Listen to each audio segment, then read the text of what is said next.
Hai, selamat siang dan selamat datang di channel Up News Media. Kenalin, aku Niken sebagai host di acara podcast kali ini. Tentunya aku nggak akan sendirian ya guys, karena aku bakal ditemanin sama salah satu narasumber yang hebat nih, karena dia punya bisnis di usianya yang masih muda. Kita juga akan berbicara tentang kehidupan sehari-hari dan juga berbicara tentang keberhasilan bisnis dari narsum kita ini ya. Langsung saja, selamat siang Teh Widi. Halo Niken, halo semuanya. Perkenalkan ya, halo semua. Nama aku Widi Nurul Janah, biasa dipanggil Widi. Aku asal dari Bandung, tepatnya di Ujung Berung. Dan aku kesibukannya mungkin sebagai mahasiswa di UIN Sunan Gunung Jati Bandung. Dan aku berasal dari jurusan sastra Inggris. Selain itu aku juga mengikuti beberapa kegiatan di kampus aku. Salah satunya di jurusan aku ada beberapa komunitas dan aku mengikuti salah satu komunitasnya yaitu Sastra Nyawana atau Sanyawana, yang dimana komunitas itu bergelut di, bisa dibilang pecinta alam, tapi kita itu mencintai alam sekaligus bersastra gitu. Dan selain itu aku juga aktif di Himpunan Mahasiswa Islam, Adab dan Humaniora, dan sekarang menjadi bendahara umum juga. Mungkin kalau di luar aku ya jualan, biasa berwirausaha, membantu mama aku dan juga main. Mungkin mainnya sekarang Kalau ada waktu iya, gitu ya. kalau ada waktu. Kita biasa sih kalau himpunan mahasiswa itu mungkin ya biasa gitu, kita diskusi. Rapat. Rapat. Tapi kalau rapat mungkin aku jarang. Gimana sih? Aku jarang ikut. Tapi soalnya gimana ya? Karena aku tuh bukan anak yang seneng rapat gitu. Iya. Jadi Terus kayak kenapa masuk? nah, itu kan bingung. Maksudnya aku tuh kayak dulu masuk HM itu kalau di fakultas aku gitu, kayak kalau orang masuk ekstra, karena itu kan ekstra ya, maksudnya di luar kampus. Cuman karena itu ranahnya luar kampus, tapi si orang-orangnya yang masuknya itu dari kalangan-kalangan anak baru kuliah gitu. Nah, waktu itu aku tuh udah ngulik-ngulik HMI ini tuh udah dari SMA. Maksudnya dulu itu aku ngulik-ngulik Himpunan Mahasiswa Islam dan juga ada lawannya yaitu PMII. Aku juga nyari-nyari gitu, riset. Dulu ikut Paskibra tapi nggak aktif juga di SMA karena menurut aku nggak asik. Jadi capek sih kayaknya. Aku research gitu. Pas aku lihat, oh HMI menarik juga ya. Nah, waktu aku masuk tuh sempet kan kayak kaget, kayak apa anjir ini gitu, isinya orang-orang aneh gitu. Padahal aku lebih aneh dari mereka gitu. Tapi kok kalian lebih aneh dari aku gitu? Enggak sih, enggak aneh, maksudnya mungkin karena aku kaget gitu. Ya maksudnya gak biasa seserius itu dan tiba-tiba dibenturkan, aduh apa nih gitu. Tiba-tiba serius anjir gitu. Tapi kalau ditanya alasannya masuk, karena ya dulu aku benar-benar gak tahu UKM di jurusan dan juga di kampus. Opreknya kan pandemi ya, jadi kita tuh masuk pandemi. atau nggak kalau opreknya Zoom tuh kan males gitu. Ya, males. Udah aja deh HMI dulu aja gitu. Ikut HMI. Udah offline malah nggak rapat. Iya. Nggak ikut rapat. Terus tiba-tiba jadi bendung. Enggak maksudnya. Iya maksudnya. Semester 7 kan sekarang ya. Sempro kan kemarin. Ya selamat. Selamat. Dia udah sempro guys. Aku masih ngejar SKS. Tapi berarti lulusnya tahun depan bulan Maret. Enggak. Oh bukan. Kirain bulan Maret. Doain aja semoga tahun depan lulus aja. Amin, doain aku ya. Semoga amin, ini. juga. Iya. Ya. Tadi kan juga sempat nyinggung tadi pas perkenalan, katanya kesibukan lain di luar kampus tuh kan jualan gitu kan, atau enggak main gitu. Nah, kalau jualan tuh jualan apa bisnisnya gitu? Kalau aku bisnis wirausahanya ini sih buah-buahan. Cuman udah sekitar mungkin setahun kayaknya aku tuh dari buah-buahan jualan-jualan makanan ringan yang ada di warung-warung. Jadi aku jualan juga di situ. Jualannya di teman kampus atau lewat online atau gimana gitu? Enggak sih, aku paling cuman ke warung-warung aja. Oh, nitip di warung. Nah, awal mula buka bisnisnya itu gimana? Terus kenapa malah milih jualan kayak toko buah dibandingkan kayak bisnis-bisnis yang lain? Mungkin kan anak-anak muda kayak sekarang tuh kayak jualannya tuh aksesoris yang lucu-lucu gitu-gitu, atau makanan yang kayak pangsit kuah kan Oh sekarang iya, lagi rame lagi gitu. rame, Nah, pangsit chili oil. kenapa nggak milih apa sih kayak bisnis itu? Mungkin yang pertama karena aku dapat privilege juga. Privilege dari Iya, siapa itu? privilege dari nenek sih. Gak dari nenek ya, kayaknya dari uyut mama aku tuh ya. Uyut iya, sampai sekarang kamu. sampai sekarang.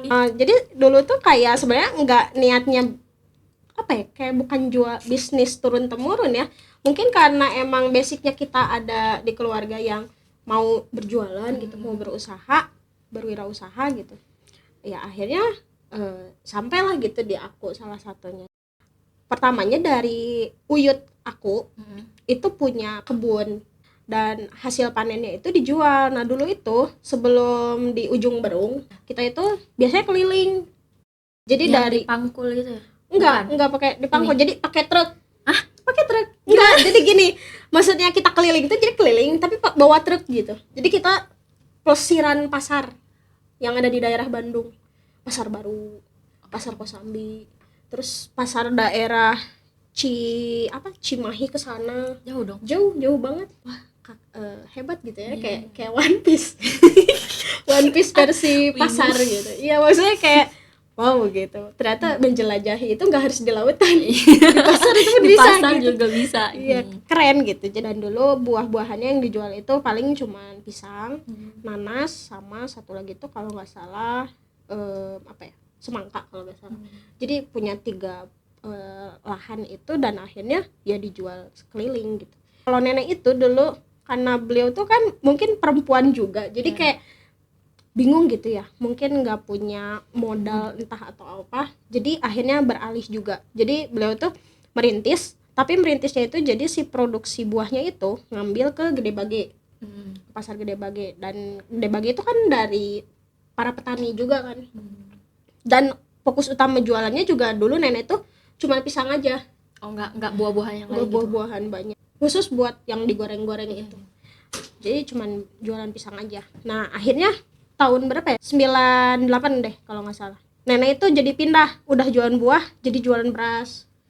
Oh, pindah-pindah bisnisnya. Bisnisnya pindah-pindah, tapi udah dari beras itu pindah lagi ke buah tahun 2000 berapa ya, pokoknya tahun 2000-an langsung nggak jualan lagi karena udah capek juga, mungkin udah tua. Jadi akhirnya sama mama pun dulu sebelum jualan pisang itu beras dulu. Jadi yang waktu nenek berubah dari pisang ke beras, dari pisang ke beras itu mama bantu yang beras. Terus dilanjut gitu.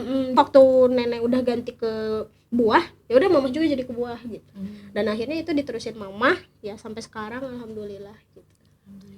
Ya itu waktu mama kamu apa sih namanya nerusin itu, modalnya emang modal dari kebun yang sebelumnya atau modal sendiri gitu buat nginin produksi buah-buahannya? Kalau misalnya soal modal itu dari modal sendiri. Kalau nggak salah itu modalnya dulu tahun 90-an mama itu punya modal sekitar 20 juta buat buka itu. buat buka.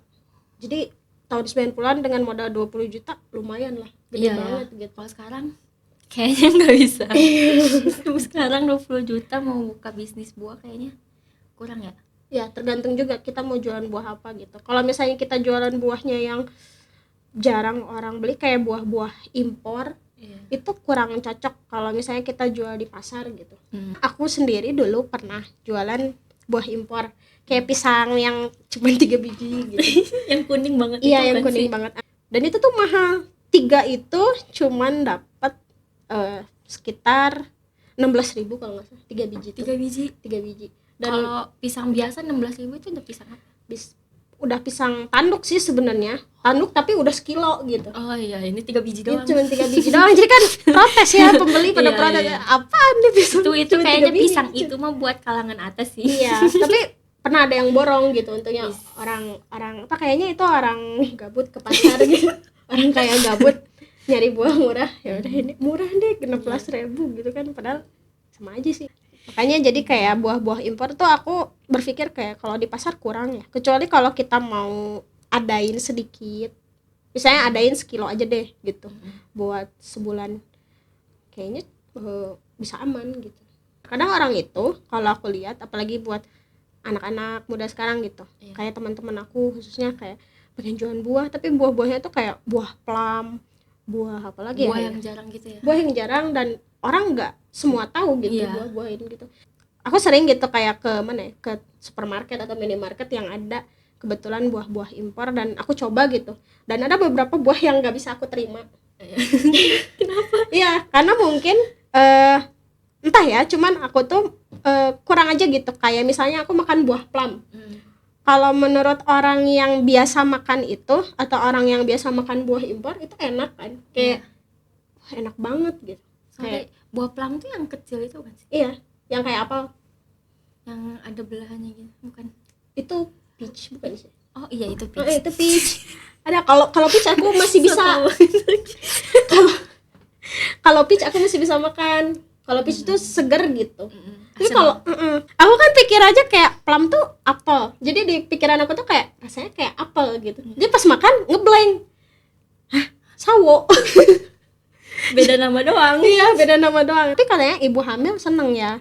Saya kok bukan ibu hamil. Iya, belum. Tete aku bilang itu enak. Buah Tapi kalau plum aku tuh enggak kalau nggak salah yang buat diet itu nggak sih, yang Iya. buat ngurusin itu Iya, waktu itu soalnya kan banyak ada teh-teh gitu kan yang dari buah plum gitu. kalau plum gitu sih buahnya itu aku kurang suka. Itu doang sih kalau buah impor. Kalau pisang masih bisa dimakan. Pisang tiap hari jadi sarapan sih. Mending diet udahlah jangan pakai buah plum, pakai sawo. Iya, biar nggak rugi. Ada strategi khusus nggak buat apa sih di toko kamu gitu, kayak strateginya biar orang-orang tuh kenal gitu sama toko kamu atau sama buah-buahan yang kamu jualin gitu, kayak misalkan ke pelanggan khusus misalkan yang tiap hari beli atau yang apa sih punya pelanggan setia gitu, apa dikasih diskon atau apa gitu strateginya. Mungkin kalau pertama aku kalau dari strategi sendiri kalau buat ngenalin buah-buahan aku gitu, aku biasanya kayak ngasih tahu ke orang sebelum gratis nih. Jadi kayak ngasih tahu ke orang-orang gitu, kayak misalnya ke orang-orang yang dekat rumah atau orang-orang yang baru pindah dari Bandung gitu ke sini di dekat rumah aku. Kalau mau cari buah boleh ke saya gitu. Di saya dekat ini nih gitu. Saya ada juga tuh yang suka beli. Kalau aku gitu suka ngasih potongan. Misalnya nih kalau beli buah apa misalnya dia buat beli bahan-bahan rujak. Bahan-bahan rujak tuh kalau di aku kalau campur itu kan 15.000 sekilo. Nah, terus biasanya aku tuh suka ngasih potongan bisa sampai 10.000 atau bisa sampai 12.000, tergantung juga. Tergantung buahnya apa yang lebih banyak atau yang lebih pengen diambilnya gitu. Tergantung kayak gitu. Tapi dia emang sering ngasih sih guys, waktu zaman SMA itu sering dibawa ke sekolah buah-buahan. Iya, bawa buah-buahan. Karena ya apa ya gimana, aku jarang patungan uang ya. Jadi buah-buahan dia bawanya. Iya, Tapi jadi nggak apa-apa bawa sih buah-buahan. gitu. Terus tadi kan promosinya tuh secara face to face atau secara ngomong gitu. Kalau untuk pakai media sosial itu pernah sekali. Itu pas pandemi. Oh iya pas pandemi. Pas pandemi doang. Jadi waktu pas pandemi mamah tuh kayak stres gitu ya. Iya. Nggak bisa jualan. Guys gimana ini guys gitu. Akhirnya aku kayak nyari solusi juga. Oh ya udah deh kita jualannya online aja. Terus mama tuh kayak pesimis kan. Maksudnya aku nggak bilang mamah aku buta teknologi atau apa. Cuman mungkin beliau karena nggak paham aja gitu. Beliau bilang gini, emang banyak yang beli gitu, karena nggak yakin gitu karena online tuh jarang ada juga dan nggak pede aja gitu mama jualan kalau online. Dan akhirnya aku coba waktu itu ya sekitar setahun dan alhamdulillah bagi aku sendiri meskipun emang nggak sebanyak offline gitu kalau kita jualan biasa, tapi dalam setahun itu sekitar kita dapat kurang lebih 10 juta. Lumayan Ya, dan lumayan buat aku 10 juta itu dan selama kita kan pandemi itu berapa bulan ya yang dipotong bener-bener gak boleh keluar tuh. Kalau nggak salah berapa? 6 bulan. Iya. Sampai akhir tahun 2020 kalau nggak salah. Nah, itu kan lumayan gitu. Iya. Dan dengan uang 10 juta selama setahun itu bener-bener ngebantu Buat masak gitu ya, makan buat gitu. makan. Meskipun emang nggak kerasa kali ya karena kan dipakai nih. Hari ini pakai, besok pakai lagi. Tapi waktu dihitung itu ternyata kalau kurang lebih segituan 10 juta dapatnya dan kaget juga, wah ternyata kemarin tuh kita punya uang loh gitu. Iya. Cuman karena kepake nggak apa ya, kepake tiap hari Kebutuhan gitu gitu ya. kebutuhan. Dan Aku kan pernah kan pingin jualan juga kayak jualan pangsit kuah tuh, kayak pingin jualan ditawar-tawarin gitu, PO lah ke orang, tapi emang pesimis gitu, takut emang ada ya orang yang mau beli, apalagi kan aku kan lingkupan apa sih pertemanannya kecil gitu, no lab lah gitu. Nah jadi suka nggak pede kayak emang bakal ada yang beli gitu, Iya. mau gitu kan, makanya nggak jadi gitu. mungkin kalau buat khususnya buat Pemula juga kayak aku tuh nggak gaul atau Iya, aku tuh gitu. nggak punya temen. emang ada yang mau beli, Emang ada yang mau gitu. beli. Sebenarnya jangan terpatok dari itu gitu. Tapi selagi kita mau berusaha dan kita punya hal-hal yang kuat kayak ya selain dari produk kita tadi, ya kita bisa mempromosikannya, entah itu ke orang yang kita kenal atau enggak, ya meskipun dari luang lingkup yang kecil nggak apa-apa, kita usahain dulu aja. Karena banyak-banyaknya apa ya, orang-orang tuh kan orang-orang yang apa ya, punya usaha besar sekarang gitu. Mereka itu berawal dari hal-hal kecil gitu. Merintis Iya, merintisnya tuh dari hal-hal kecil ya. Jangan sampai kita tuh apa ya, tekad kita yang besar tadi untuk berwirausaha tuh termakan gitu. Iya. Iya, terciut sama hal-hal yang padahal kita belum lakuin loh gitu. Biasanya orang-orang itu ya karena udah kemakan sama ekspektasi yang belum dirasain Iya. loh gitu. Tapi ya kalau dari aku sendiri, aku pernah merasakan hal itu gitu. Cuman aku lagi-lagi dibangkitkan dengan ya kondisi di sekitaran aku dan juga beberapa teman aku yang menganggap ya kamu tuh gak boleh kayak gitu. Maksudnya ada banyak banget teman-teman aku yang nge-support gitu, kayak jangan apa ya, jangan Jangan kecil pesimis, hati, iya. ya jangan pesimis. Mungkin ya belum rezekinya aja kalau emang belum ada yang beli gitu. Tapi kan kalau kita terus tawarin pasti ada, meskipun satu gitu ya. Satu G Iya, alhamdulillah. satu kali alhamdulillah. Daripada gak ada yang beli. Sakit hati sih nggak ada yang Iya. beli. Jadi jangan apa ya, jangan takut untuk memulai, untuk mencoba. Harus mau mencoba, berani mencoba. Ya maksudnya kita jangan lihat orang-orang yang hedon itu dah. Mau jadi kaya juga kan merintis ya, Iya, nggak bisa jadi itu langsung. bisa jadi yang hedon itu pinjol gitu. Kita kan nggak tahu ya orang-orang Bisa, hedon di emang. belakang sana tuh. Iya. Tahu-taunya pinjol, Minjem ke orang. Taunya minjem ke orang Tapi nggak belum diganti. bayar, ya. Sampai pinjem 100. Pas lihat Shopee-nya notifnya apa, Shopee Ini, pinjamnya Shopee belum pay dibayar letternya. ya nggak apa-apa, yang penting kita punya usaha itu kerjain aja gitu, mau Punya niat itu gitu ya. punya niat, jangan karena gengsi. Ya itulah, aku nggak bilang anak zaman sekarang ya, cuman aku sendiri gitu kadang suka ada aja rasa gengsi, malu kayak Kadang kalau mau bisnis juga kan, tadi kan katanya disupport temen gitu-gitu. Kalau di aku pribadi kan kadang nggak didukung sama mama gitu, kayak ngapain sih jualan, mending fokus kuliah gitu-gitu. Nah kadang suka kesel nggak sih, kayak ya anak tuh pingin memulai hal baru gitu, biar nanti di masa depannya tuh kayak udah tau lah cara berbisnis tuh gimana, tapi Iya. kan nggak disupport gitu. ya Sedih gak sih? nah itu aku juga ngalamin awalnya, Oh iya. nggak disupport, kayak bukan nggak disupport sih, mungkin kayak orang tua tuh menganggap kita tuh masih kecil gitu. Iya. Kita tuh belum punya apa ya, modal dalam hal uang atau modal dalam hal yang berbentuk material gitu. Jadi pengennya tuh ya kita tuh harus fokus dengan apa yang sedang kita lakukan, sedangkan kita itu kan jenuh ya, mungkin Iya. jenuh banget dengan kondisi perkuliahan. Terus kita apalagi kalau mahasiswa kupu-kupu gitu, kuliah pulang Aduh, kuliah aku dulu. pulang gitu kan, maksudnya jenuh ya. Iya. Dia pengennya ngelakuin hal baru dan hal yang setidaknya itu Yang selain bermanfaat gitu. bermanfaat dan apa ya, ya mendapatkan cuan lah gitu kita teh gitu. Dan ya orang tua tuh berpikirnya kayak mungkin ya cenah, lagian kamu masih muda, ngapain, udah kuliah aja, gak usah lah jualan-jualan deh, itu mah urusan kita gitu. Sedangkan mereka sendiri juga sedang dalam apa, masa-masa kesulitan gitu Iya, buat makanya gitu kan. makanya kan kita setidaknya membantu ya, bukan Jadinya berarti gitu kita tapi bukan berarti kita jadinya fokus ke jualan doang, tapi kita juga tetap harus fokus Harus bisa dengan bagi waktu antara kuliah sama jualan gitu. tetap kita harus jalani, tapi dengan kita juga mengisi waktu luang kita biar gak terlalu jenuh dengan kewajiban kita, yaitu dengan berwirausaha. Ya bonusnya dapat duit, Bisa main, bisa main, bisa healing.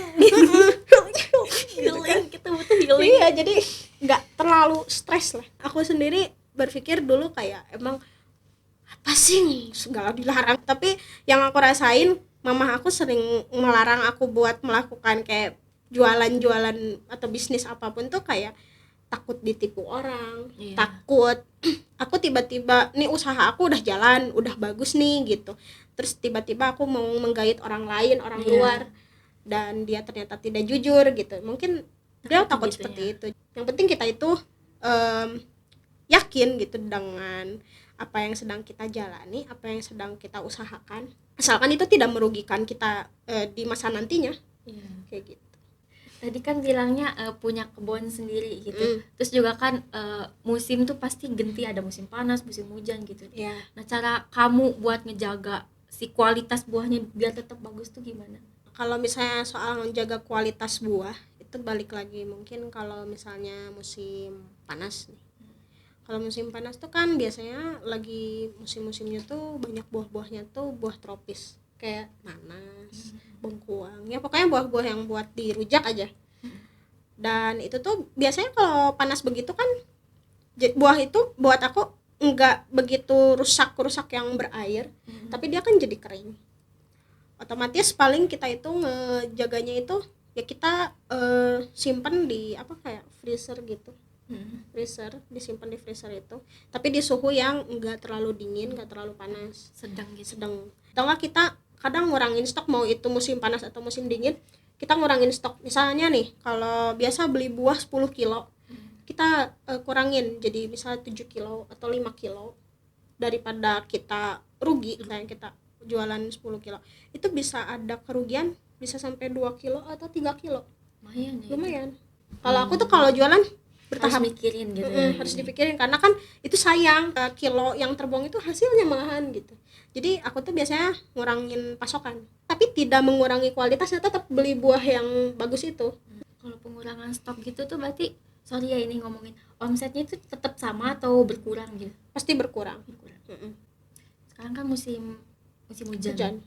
Yang lagi banyak banget buahnya yang panen tuh apa sih? Kalau buah yang banyak banget Mangga. panen tuh tadi mangga cengkir yang buat rujak. Terus buah naga itu lagi banyak banget. Oh, itu musim hujan dia banyak. Durian lagi musim. Oh iya. Iya, tapi aku nggak jualan. Iya. Nah, kalau dulu tuh almarhum ayah aku bilang kayak, ngapain beli durian musim hujan gini, nggak akan manis katanya gitu. Oh iya. Nggak tahu nah. Oh iya. Tapi bisa jadi, tapi nggak tahu ya. Cuman kalau dari mama aku sendiri kalau musim hujan gini jualan durian tuh kurang cocok aja. Kalau untuk harga buahnya itu kayak misalkan mangga gitu, buah naga gitu, itu tiap musim tuh harganya beda-beda atau enggak? Atau sama aja? Beda-beda. Kalau misalnya musim hujan gini karena dia panen raya lah bisa dibilang gitu, otomatis dia murah. Sekilonya sekarang buah cengkir itu 20.000 dan itu udah kehitung murah banget.